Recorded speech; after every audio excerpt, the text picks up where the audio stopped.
코로나19가 모든 이슈를 잡아먹으면서 다소 관심이 덜하긴 하지만 정치권은 총선 준비에 참 분주합니다. 적극적인 선거 유세를 다니지 않을 뿐이지 각 당들의 공천과 또 연합을 둘러싸고 소식도 논란도 참 많습니다. 더군다나 정부가 추경을 넘어선 특단의 대책을 마련 중이라 이 국회의 역할이 참 중요한데 오늘은 코로나19를 맞은 정치 상황이 어떤지 진단해보는 시간 갖도록 하겠습니다. 김관옥 계명대 정치외교학과 교수 모셨습니다. 교수님 안녕하십니까? 네, 안녕하세요.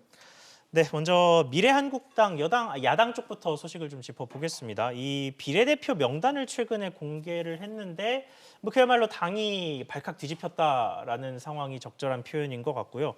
이후에 수습도 제대로 안 되는 모습입니다. 최고위가 열려서 비례대표 순번이 조정되고 그 순번이 조정된 걸 가지고 또 논란이 나오고 그렇죠. 이런 식인데 상황 좀 어떻게 보십니까? 그러니까 지금 미래통합당이 위성 정당을 만들 때부터 예견된 그런 상황이었던 거예요. 그러니까 예. 공당이 하나 만들어진 거잖아요. 우리가 이제 선거법에 의하면 다른 당의 어떤 선거에 개입할 수가 없습니다. 그런데 지금 이 상황에서 미래통합당의 일부 인사를 사실 미래한국당에 보낸 거잖아요. 그런데 뚜껑을 열어보니 그분들은 대부분 21번 이후, 그러니까 어떻게 보면 20번을 당선권이라고 봤을 때 그 예. 이후에 다 배치가 된 거예요. 그러다 보니까 미래통합당의 입장에서 굉장히 이제 반발이 발생할 밖에 없는 것이고, 이러한 부분이 황교안 대표와 이 미래한국당의 어떤 갈등 관계가 조성이 되는 장면, 이런 상황에서 사실은 미래한국당의 최고위가 열렸어요. 예. 처음엔 거부하다가 그랬다가 지금 그 최고위가 열려서 사실상 황교안 대표의 어떤 요구라 그럴까요? 제의를 받아들입니다. 그래서 한 5석에서 한 6석까지 정도를 바꾼다는 것으로 지금 합의를 본 상태죠. 그러니까 일정 부분 타협을 했다. 이렇게 해서 봉합 수순으로 지금 가고 있는 것으로 평가할 수 있을 것 같습니다.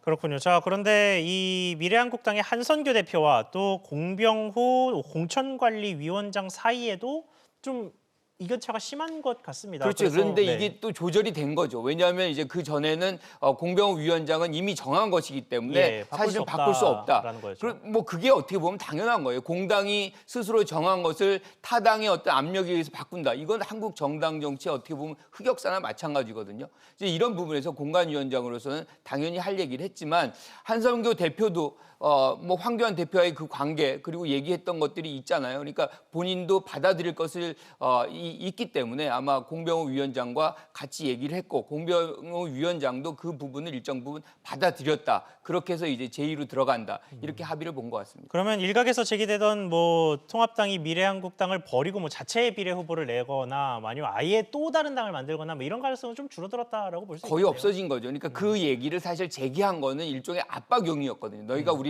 안 바꾸면, 원하는 것을 수용하지 않으면 우리는 다른 당을 만들어서 이 당을 고사시킬 수도 있다. 이렇게 얘기하는 건 압박용이었던 것이고, 그 압박이 일부 작용을 해서 사실상 미래통합당의 요구를 상당 부분 받아들였다. 이렇게 해석할 수 있습니다. 그렇군요. 자, 그런데 이 비례뿐만이 아니라 지역구 공천에서도 이 미래통합당의 갈등이 좀 깊어지고 있는 모습입니다. 이 공천에서 꽤나 거물급 후보들이 꽤 많이 탈락을 했는데 그러면서 이제 무소속으로 출마를 하는 이런 경우도 많이 나오고 있습니다. 이 부분 사실 어떻게 보십니까? TK 지역에서 많이 기존의 의원들이 경선에서 또는 이 전략 공천이라든가 이런 데서 탈락이 됐죠. 예. 그 이유는 2016년에 어떻게 보면 공천 실패 진앙지가 그 지역이기 때문에 김용우 전 공관위원장이 거기에 물갈이가 혁신 공천의 상징적인 것이다. 그러다 보니까 많이 이제 사실은 물갈이를 했어요. 예. 근데 거기에 이제 동의가 안 되는 분들이 있겠죠. 이분들이 다시 이제 무소속으로 나오겠다. 그러니까 긴장을 할 수밖에 없는 것인데, 김용우 전 위원장이 그래서 그런 얘기를 하죠. 굉장히 우려스럽다. 그렇죠. 왜냐하면 본인이 이제 공천을 했어요. 공천을 했는데 이것이 성공적인 공천이 되려면 결과적으로 지금 공천의 문제가 아니라 선거 결과에서 이겨야 되거든요. 그렇죠. 그런데 이 무소속으로 나온 분들이 들어가게 되면 결국에는 분산이 되겠죠. 그렇죠. 분산이 되면서 이길 수 있는 가능성이 현격하게 줄어들고, 결과적으로 나쁜 결과가 나오면 성공적인 공천을 못했다, 이런 비판을 본인이 받을 수밖에 없는 네. 것이기 때문에 그 우려의 표현들을 하는 것이고, 당내에서도 그 얘기는 계속 돌 수밖에 없는 거죠.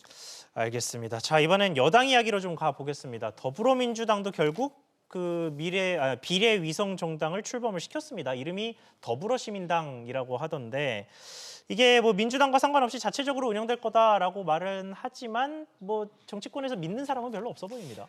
아니요, 이거는 좀 달라요. 예. 그러니까 우리가 지금 위성 정당으로 할 수 있는 미래 한국당도 이렇게 분란이 생기잖아요. 예. 이거는 거의 그 범진보 진영 전체를 아우르는 정당이에요. 그렇죠. 지금도 뭐 거의 가닥을 못 잡고 있는 수준이에요. 그러니까 진보 진영이 뿌리, 구성원, 뭐 이 사고, 주요 이슈에 대한 어떤 입장 다 다릅니다. 그러다 보니까 이것을 통제한다, 민주당이 통제 거의 불가능합니다. 그래서 하고 싶어도 못한다는 거죠. 그래서 위성 정당은 아니고 범진보 진영의 어떤 주도권을 민주당이 가져가고 싶지만 그것도 되기가 굉장히 어려울 거예요. 그래서 예. 지금 이 상황에서 자꾸 논란이 발생되고 민생당이라든가 뭐 정의당 이것들이 이런 당들이 안 들어오는 이유도 결국엔 그만큼 통제력을 민주당이 못 갖고 있다는 것을 반증하는 거거든요.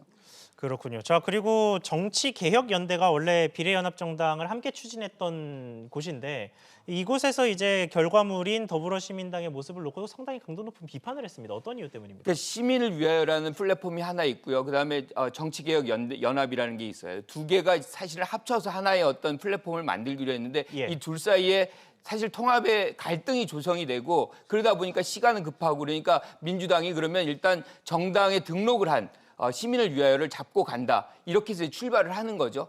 그런데 이제 지금 정치개혁연대는 본인들의 것들이 잘 받아들여지지 않으니까 여기에서 불만을 표시하고 있지만 사실은 이 정치개혁연대가 혼자서 독자적으로 정당을 해서 3% 이상 받을 수 있느냐? 그건 사실 쉽지가 않아요. 그래서 궁극적으로는 같이 갈 것이다. 그 과정 속에서 일정 부분 삿바 싸움의 과정이 지금 전개되고 있는 것이다라고 보면 될 것 같습니다.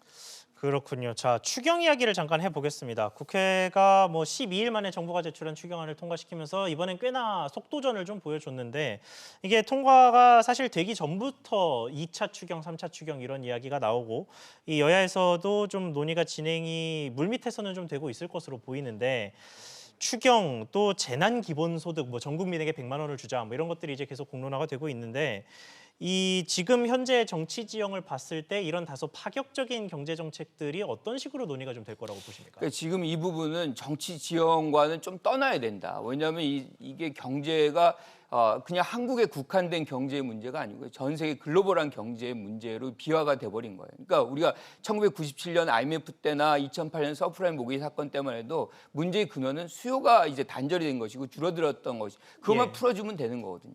그런데 지금 우리가 이번에 중국 코로나 사건에서 한국 자동차 산업이 마비가 되는 것처럼 즉 공급 차원까지도 같이 마비가 되어 있는 거죠. 수요와 예. 공급이 같이 붕괴돼가는 과정이기 때문에 전 세계적인 어떤 적자 재정 이것이 같이 통일되게 움직여야 되는 상황. 어마어마한 돈이 사실 들어가야 되지 않으면 경기가 완전히 말라버리는 그런 과정으로 갈 수도 있다는 우려가 있는 것이거든요. 그래서 2008년에 오바마 대통령이 G20를 만들어서 그게 왜 G20이냐면 이게 82%전 세계 GDP의 82% 차지하니까 이 국가들만 같은 방향으로 가게 되면 사실은 경제가 살 수 있는 길이 발생을 하는 거죠. 예. 근데 지금 트럼프 대통령은 그런 어떤 협력, 공조보다는 자기만 살겠다고 하는 이런 부분이 사실은 지금 이 상황을 어디까지 끌고 갈지 우리가 예단하기 굉장히 어려운 장면으로 갈 수밖에 없는 것이에요. 그래서 지금이라도 트럼프 대통령이 빨리 국제 협력을 가동을 해가지고 전 세계적인 적자적인 양적 완화 이런 것을 해야 되는 것이고 그런 차원에서 한국은 추경을